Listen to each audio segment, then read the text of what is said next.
नमस्कार and welcome you all to career 247। मैं हूं प्रशांत धवन। अगर आपने चैनल को सब्सक्राइब नहीं किया है तो subscribe to career 247 now. Recently ये रिपोर्ट सामने आई है ऑक्सफैम की कि ब्रिटेन ने जो एक्चुअल वेल्थ लूटी थी भारत से, इसका जो रियल नंबर है ये 64 ट्रिलियन डॉलर से भी ज़रा है। यहां पर आप देख पाओगे ऑक्सफैम की टेकर्स नॉट मेकर्स रिपोर्ट में ये बताया गया कि ब्रिटेन ने एक्सट्रैक्ट किए थे 64.82 trillion dollars from India during colonialism. इससे देखिए ना सिर्फ यूके की जो रिच एलीट है, जो यहाँ पे टॉप 10% लोग थे, उनका फायदा हुआ, साथ ही साथ यूके की मिडिल क्लास को भी बहुत ज़्यादा फायदा हुआ था। आपने एक बात नोट करी होगी, यूके में काफ़ी बार लोग ये क्लेम करते हैं कि देखिए यूके में जो भी पैसा इन्होंने इंडिया से लूट के कमाया था वो तो टॉप 1% 2% के पास गया था, मिडिल क्लास को वो पैसा नहीं गया था। बट इन रियलिटी अब ऑक्सफैम और अगेन ऑक्सफैम यूके का ही एक बहुत ही फेमस एनजीओ है, तो ऑक्सफैम ओपनली यहां पर कह रहा है कि ना सिर्फ यूके के जो टॉप रिचेस्ट लोग थे, साथ ही साथ यूके के मिडिल क्लास में भी ये धन बहुत ज़्यादा बढ़ा था, जिससे कई जनरेशन्स तक यूके में खुशहाली आई, यहाँ पर तरक्की थी और इंडिया में लोग बुरी तरीके से पॉवर्टी से मरे। और एक बात नोट करने वाली ये भी है कि यूके के बहुत सारे सेलिब्रिटीज़ ने ऑटोमेटिकली ये बात एज्यूम कर ली है कि इंडिया ने माफ़ कर दिया है इनको कलोनियलिज्म के लिए। रिसेंटली आपको पता होगा कोल्ड प्ले ठंडा खेल नाम का यूके का म्यूज़िक बैंड है, वो इंडिया में आया था। मैंने आज तक कोल्ड प्ले का एक वो जो गाना है हेम फॉर द वीकेंड, उसके अलावा कोई गाना सुना नहीं है। बट अचानक से पूरे इंडिया में लोग कोल्ड प्ले के फ़ैन बन गए, जैसे बचपन से उनके गाने सुन रहे थे। सब लोग यहाँ पर स्टेडियम में इकट्ठा हो गए और वहाँ पर क्रिस मार्टिन जो लीड सिंगर हैं कोल्ड प्ले के, इन्होंने एक बात बोली। इन्होंने ये कहा कि बड़ा अच्छा लग रहा है इंडिया में आके, कितने अच्छे लोग हो, और ये भी जान के अच्छा लग रहा है कि आप लोगों ने हमको माफ़ कर दिया कलोनियलिज्म के लिए, कि जो भी हमने बुरे काम किए थे उसके लिए आपने हमको माफ़ कर दिया और हम दोस्त हैं। ये जो क्लिप है देखिए। We couldn't ask for a better audience to play to, so thank you for coming today, everybody. It's amazing to us that you welcome us, even though we are from Great Britain. Thank you for forgiving us for all of the bad things. Thank you for forgiving us for all the bad things. ना सिर्फ जो पैसा लूटा है, जो जलियांवाला बाग हुआ, जो और कई हीनियस क्राइम्स ब्रिटेन ने किए थे इंडिया में, बंगाल में जो लोगों को भूख से मार दिया, चर्चिल की जो पॉलिसीज थी अगेंस्ट इंडिया, इंडियंस को जिस तरीके से बांटा गया, पूरा सब कॉन्टिनेंट बांट दिया, उसके बाद जो रॉयट्स हुए, आई मीन ऑल टुगेदर ये कह रहे हैं जो भी चीज़ें हुई थी ना, बैड थिंग्स हुई थी, थैंक यू हमें माफ़ करने के लिए। अब अगेन देखिए, डिपेंड करता है यहाँ पे। मैं एक्चुअली आपसे पूछना चाहूँगा आप लोगों से कमेंट सेक्शन में, क्या जेन्युइनली आप लोग मानते हैं कि इंडिया की मेजॉरिटी ने यूके को माफ़ कर दिया है, कि जो भी यूके ने किया था उस वक्त वी हैव फॉरगिवन देम? क्योंकि प्रॉब्लम यहाँ पे छोटी सी ये आ जाती है, यूके ने आज तक सॉरी मांगा नहीं है। एक छोटी सी यहाँ पे बात हमको ऐड करनी पड़ेगी, क्या यूके के किसी प्राइम मिनिस्टर ने इंडिया में आकर जलियांवाला बाग के लिए अपोलोजाइज किया है, माफ़ी मांगी है? इसका आंसर है नहीं। क्या किसी यूके के पीएम ने इंडिया में आके माफ़ी मांगी है कि देखिए हमने बहुत सारे आपके लोग मार दिए थे और हमने यहाँ पे बहुत अत्याचार किया, हमें माफ़ कर दीजिए? कभी इन्होंने ऐसी कभी माफ़ी मांगी ही नहीं। तो क्या हम अब इतने ज़रा बड़े दिल के हो चुके हैं कि कोई माफ़ी मांगे भी ना उससे पहले ही हम उसको माफ़ कर दें? क्योंकि यूके की तो देखिए सिंपल पॉलिसी है, माफ़ी नहीं मांगेंगे। कॉमनवेल्थ ग्रुप के बारे में आपको पता होगा, यूके ने ग्रुप बना रखा है उन कंट्रीज़ का जो एक टाइम पर यूके के अंडर एक कॉलोनी थी। इस ग्रुप का पार्ट रह के भी अजीब सा ही लगता है, मगर चल रहा है एक सिस्टम लंबे समय से, तो कोई इसको चेंज करता नहीं है। इसमें पाकिस्तान, इंडिया समेत कई देश जो एक टाइम पर यूके की कॉलोनी थी, सब थे। ना यहाँ पे आपको एक बात तो समझ में आ चुकी होगी कि यूके की अलग अलग टाइप की कॉलोनीज थी।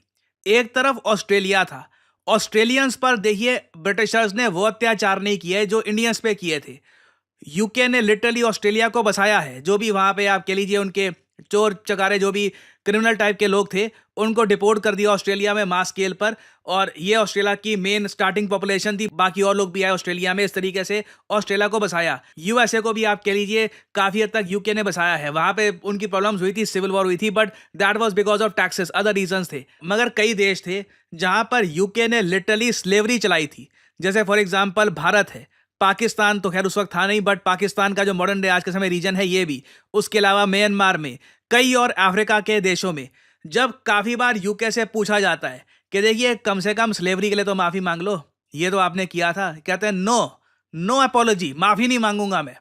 चाहे ऋषि सुनाक हो, कियर स्टारमर हो, ये कहीं से भी माफ़ी मांगने को तैयार नहीं है। ये तो मैं स्लेवरी की बात कर रहा हूँ जो वेल डॉक्यूमेंटेड है, ब्रिटिश एम्पायर में हुई थी।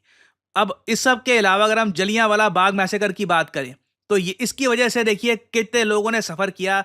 आपने रिसेंटली जलियांवाला बाग मैसेकर के ऊपर जो मूवी आई थी उधम सिंह, वो भी देखी होगी। इतने ज्यादा क्रूअल इंसिडेंट के बाद भी ना ब्रिटेन आज तक भारत से सॉरी नहीं बोल पाया, जबकि एक छोटा शब्द है। ब्रिटेन ऐसा नहीं है कि रातों रात कुछ बदल जाएगा। इंडिया ये भी नहीं कह रहा, इंडिया के मुंह से आज के समय आप देखोगे भारत सरकार ने ये भी नहीं कहा कि 64-65 ट्रिलियन डॉलर छोड़ो, 10 बिलियन डॉलर, 100 बिलियन डॉलर हमने कुछ मांगा ही नहीं है। इंडियन गवर्नमेंट ने यूके से कुछ मांगा ही नहीं है। इन लोगों ने ना सॉरी तक नहीं बोला कि हमने आपके जो निहत्थे लोग मार दिए थे ना, इसके लिए सॉरी। तो अगेन देखिए, कूल बनने के लिए मैंने देखा है हमारे देश में लोग कुछ भी करने को तैयार हो जाते हैं, सब कुछ भूल जाते हैं, बस मैं कूल दिख जाऊं कैसे भी। और इसलिए देखिए ऑक्सफैम की जो ये रिपोर्ट्स आती है ना सामने, इससे पहले भी आ रखी हैं ये रिपोर्ट्स। आपको याद होगा इससे पहले 45 ट्रिलियन डॉलर का ये एक अमाउंट था, वो काफ़ी पॉपुलर हुआ था।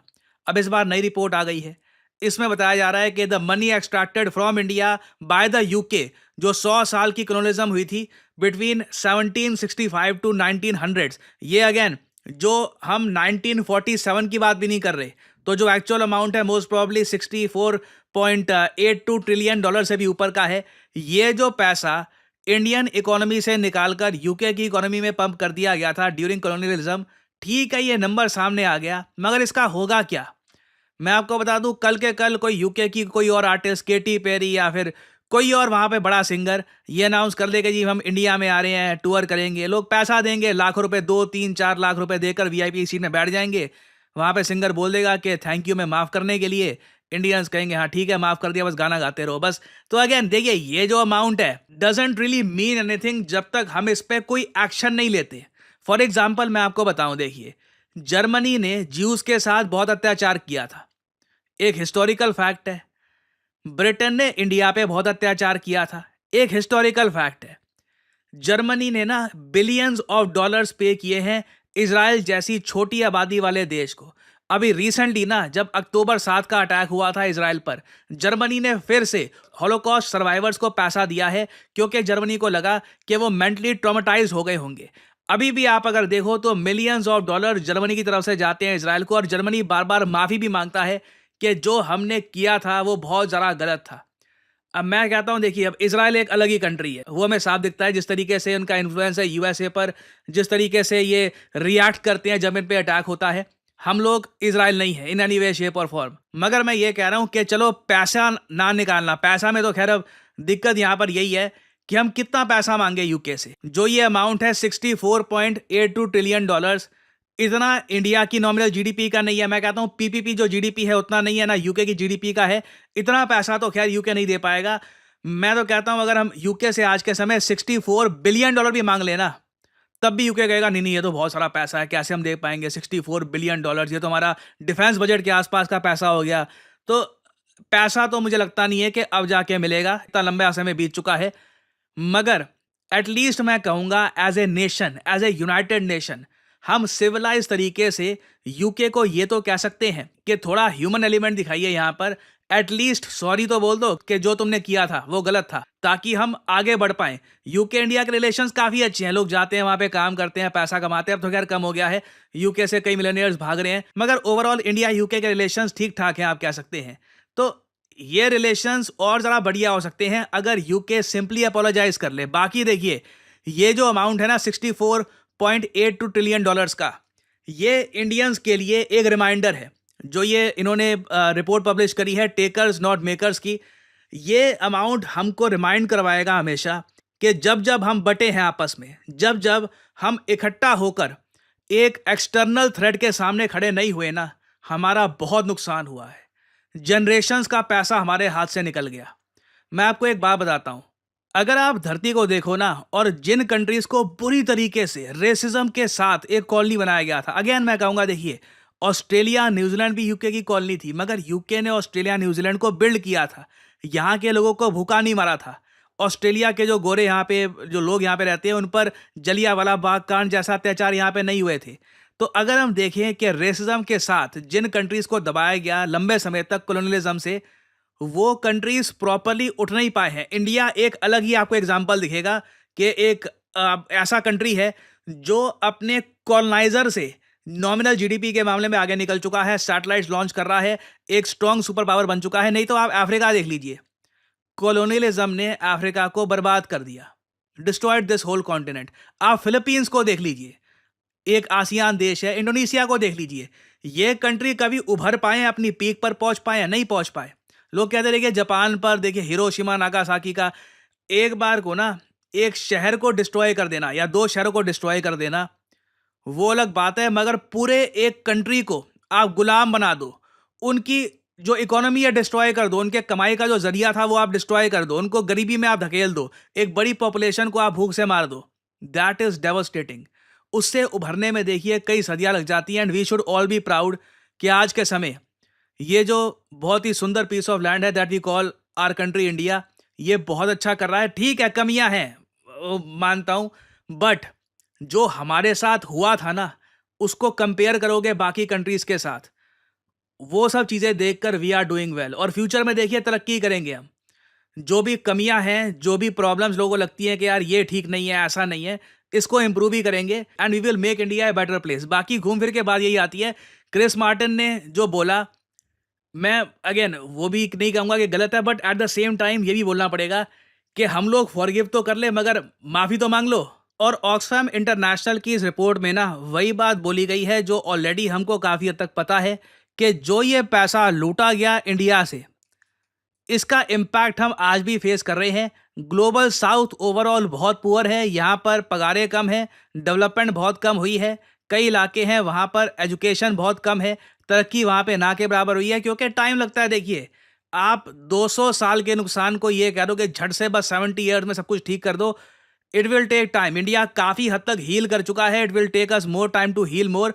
तो अगेन ये टॉपिक अभी न्यूज़ में रहेगा। आई होप कि इंडिया प्रॉपरली एक इनिशिएटिव लॉन्च करे यूके के साथ कि आप अपोलोजाइज करिए।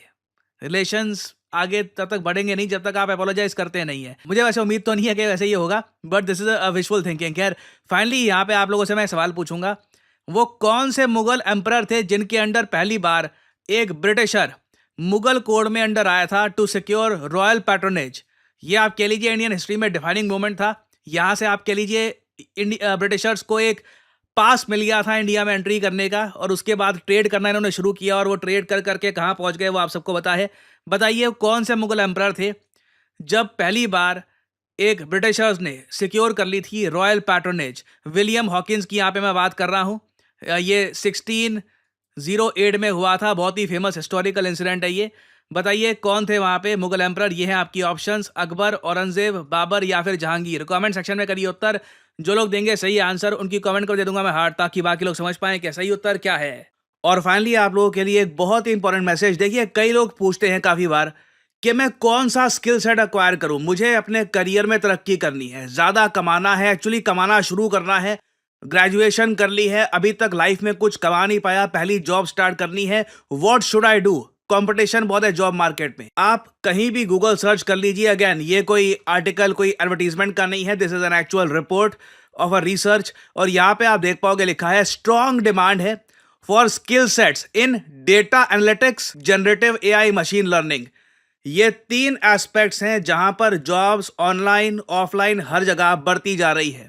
डेटा एनालिटिक्स, अगर लाइफ में आपको समझ नहीं आ रहा कि मैं कहां से स्टार्ट करूं, करियर जर्नी अपनी कहां से शुरू करूं, आई सजेस्ट आप डेटा एनालिटिक्स में एक करियर ट्राई करिए।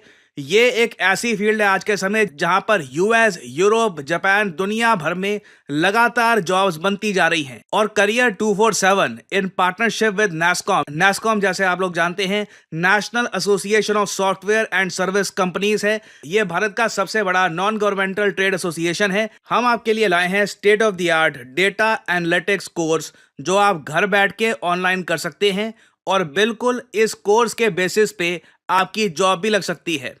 कई लोग हैं जो इस कोर्स को कंप्लीट करके ऑलरेडी अपनी जॉब स्टार्ट कर चुके हैं, मोर देन 60-70। जो हमारा स्टार्टिंग का बैच था, इट वाज अराउंड 85 स्टूडेंट्स। बहुत सारे स्टूडेंट्स को पहली जॉब ऑफर मिल चुकी है, कईयों को 2 से 3 जॉब ऑफर्स आई हैं, और इसके बारे में आप गूगल सर्च कर सकते हैं, खुद रिसर्च कर सकते हैं।